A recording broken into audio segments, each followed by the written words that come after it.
Hello మామ, మనం వినాయక చవితి సంబరాల్లో ఎక్కువగా గణపతి బప్ప మోరియా అని అంటాం. ఈ రోజులు అసలు అలా ఎందుకు అంటామో తెలుసుకుందాం. ఒకప్పుడు మోరియా గోసావి అనే భక్తుడు పూణేలో చించువాడ్ అనే విలేజ్లో ఉండేవాడు. అక్కడి నుంచి 90 కిలోమీటర్స్ దూరంలో మోర్గాన్ అనే ఇంకో విలేజ్ ఉండేది. మోర్గాన్ విలేజ్లో అష్టవినాయకుల్లో ఒకరైన మయూరేశ్వర స్వామి టెంపుల్ ఉండేది.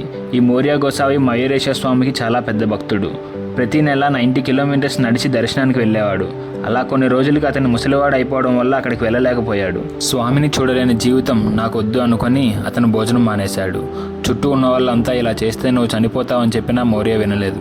అలా ఒకరోజు నిద్రపోతుంటే స్వామి కళ్ళలోకి వచ్చి, నువ్వు నాకు చాలా పెద్ద భక్తుడివి, ఎన్ని సంవత్సరాలు నువ్వు నా దగ్గరికి వచ్చావు, కానీ నేను ఇప్పుడు నీ దగ్గరికి వస్తానని అంటారు. మౌర్య మరుసటి రోజు పూజ చేయడానికి నదీ స్నానానికి వెళితే లోపల ఒక విగ్రహం కనిపించింది.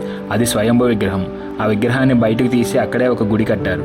ఇక అతను చనిపోయే వరకు అక్కడే పూజలు చేశారు. ఇలా చేయడం వల్ల స్వామి అతనికి ఒక వరం ఇచ్చారు. ఇక నుంచి నా పేరులో నీ పేరుని కలుపుతాను అని అంటారు.